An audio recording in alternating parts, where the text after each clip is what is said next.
ربکم ادعو ربکم، اپنے رب کو پکارو، اپنے رب کے سامنے عاجزی کرو، گڑ گڑاؤ، لیکن کیسے؟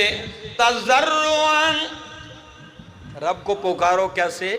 تضرعا، عاجزی کے ساتھ گڑ گڑا کر پکارو، وخفیتا، اور کیسے؟ مخفی طریقے سے، چپکے سے۔ انہو لا یحب المعتدین، سورہ اعراف آیت 55۔ بے شک اللہ محبت نہیں کرتے، پسند نہیں کرتے المعتدین، حد سے تجاوز کرنے والوں کو۔ اب آپ نے کبھی غور کیا ہے؟ فرمایا پکارو اپنے رب کو، دعا کرو اپنے رب سے، مانگو عاجزی کے ساتھ، گڑ گڑا کر، خفیتاً، کیسے؟ جی یہاں آپ بول نہیں رہے، چھپ کر، یعنی چپکے چپکے مخفی آواز کے ساتھ۔ اگر چلاؤ گے تو اللہ ایسی تجاوز سے، حد سے تجاوز کرنے والی آواز کو پسند نہیں کرتا۔ مانگنا جائز ہے، ضروری ہے، حکم قرآنی ہے، لیکن اس میں بھی حد رکھ دی ہے، مخفی پکاری ہے، اس لیے کہ جس ذات کو تم پکار رہے ہو وہ کوئی بہرا نہیں، دور نہیں ہے، وہ سننے والا قریب ہے، وہ دور نہیں ہے تم سے، وہ قریب بھی ہے اور سمیع بھی ہے، سننے والا بھی ہے۔ کاف ہا یا عین صاد، ذکر رحمت ربک عبدہ زکریا اذ نادى ربه نداء خفیا۔ اللہ کیا انداز ہے! ذکر رحمت ربک عبدہ زکریا، ذرا اللہ کے بندے زکریا کا بھی تذکرہ کیجئے۔ 120 سال ہو گئے، کتنی عمر؟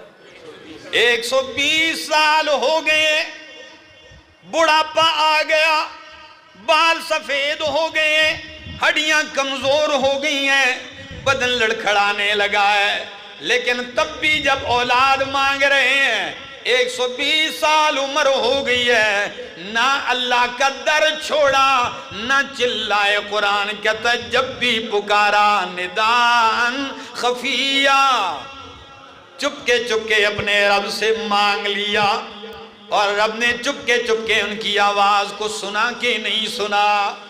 جی سنا، اور بڑھاپے میں بیٹا دیا۔ وہ صرف صالح مانگ رہے تھے، کیا مانگ رہے تھے؟ میرے مالک کا احسان تو دیکھیے، ان کی دعا میں یہی تھا اللہ مجھے بیٹا دے، صالح دے دے۔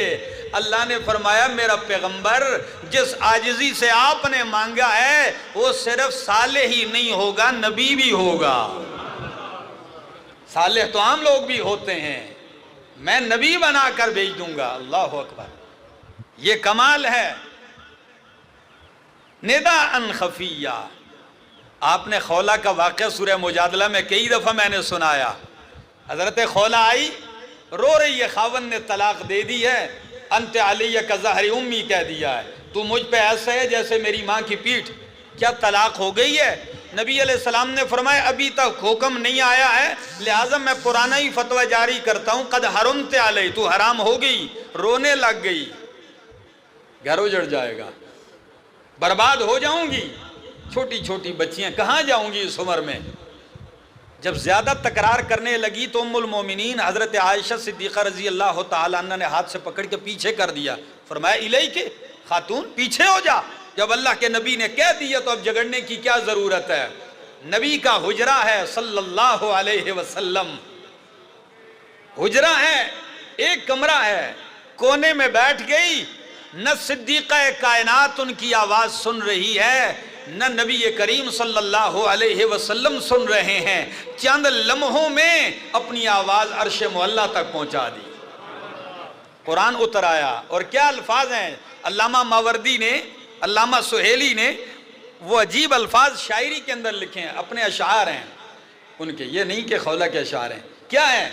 کہتی ہے یا من یری ما فی الضمیر و یسمع، یا من یری ما فی الضمیر و یسمع، انت المعد لکل ما یتوقع، ما لی سوا قرعی ببابک حیلۃ، ولئن رددت فأی باب اقرع.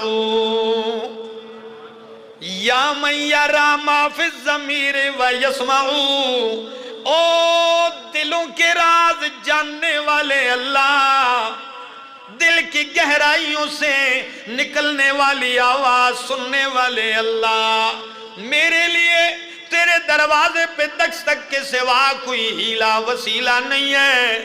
لوگ وسیلے کرتے ہیں، میرا کوئی وسیلہ نہیں ہے، میرا وسیلہ اپنی عاجزی ہے، فقیری ہے. اللہ اگر تو نے رد کر دیا تو تیرے دروازے کے سوا پھر دوسرا دروازہ بھی تو بتا، جہاں جا کے آنسو بہاؤں. کہاں روؤں گی؟ اور آخر میں کیا کہا؟ یا من خزائن ملکی فی لفظ کن، او میرے اللہ تیرے سارے خزانے تیرے لفظ کن میں پڑے ہوئے ہیں. تو جب کہتا ہے کن ہو جا فیکون، ہو جاتا ہے. ادھر آنسو تھمے نہیں، ادھر قرآن اترنا شروع ہو گیا. اور کیا فرمایا؟ قد سمع اللہ قول التی تجادلک فی زوجہا وتشتکی الی اللہ. اللہ نے سن لی تو بات کر رہا تھا، فرمایا پکارو اپنے رب کو عاجزی